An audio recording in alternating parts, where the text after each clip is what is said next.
আসসালামু আলাইকুম। আজকে আমি এই পোলাহানরে জোলাভাতি খাওয়ামো। পোলাহানে বহুত দিন ধরে আবদার করতেছে আমার কাছে জোলাভাতি খাইবেন নিগে। ওরা সব টাইমে আমার বোকালে আইয়ে থাকে।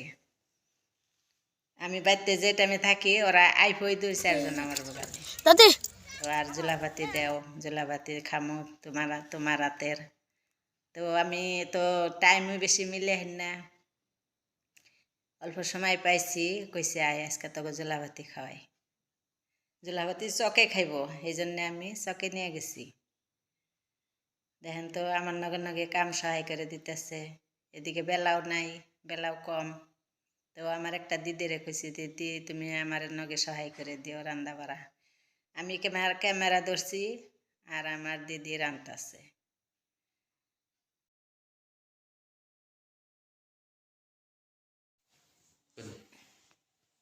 এই যে খিচুড়ি চড়িয়ে দিল।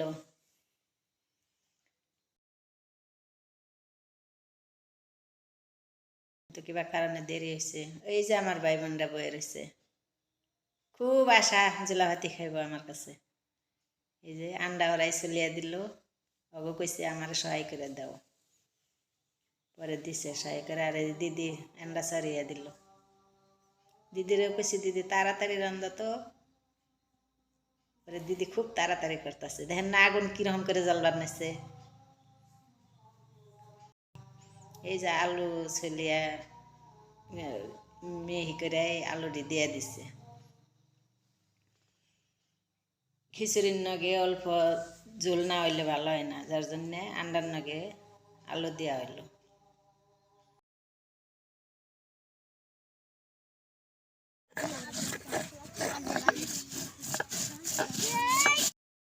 মশলা বাটা হইল, মশলাটি অল্প তেল দিয়া মিশিয়া আলুর মধ্যে দিয়া দিব।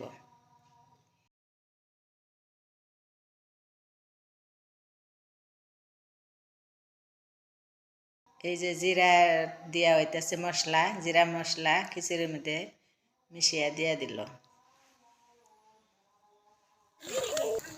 খুব তাড়াতাড়ি রান্না নাকবো। আর এই যে আলুটি মাহান হইতেছে। আর এই যে ইঙ্গা কি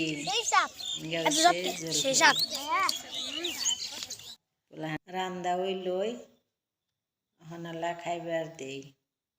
এদিকে বেলাও নাই, সন্ধ্যা হয়ে আইলো। রান্দা শেষ হইলো, খাইবার দিয়া শুরু করছি এখন।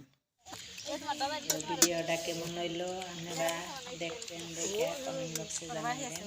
এরকম ভিডিও যদি আপনারা আরও যদি দেখতে চান কমেন্ট বক্সে জানিয়ে দিবেন। আজকে এই পর্যন্ত শেষ দিলাম।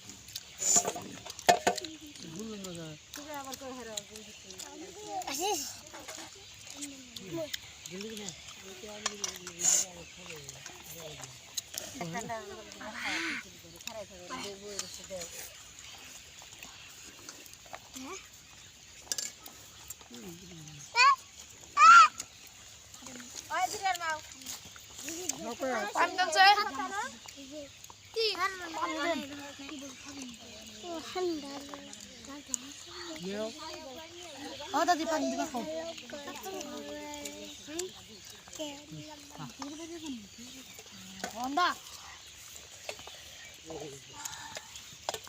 একটু জল দিয়ে দাও।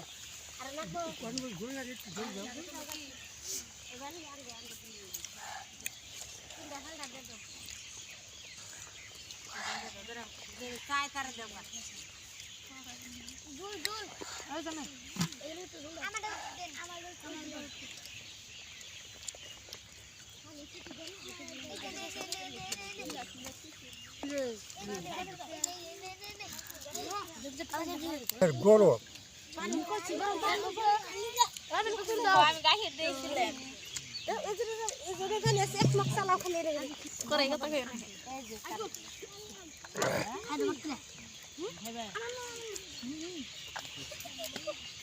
না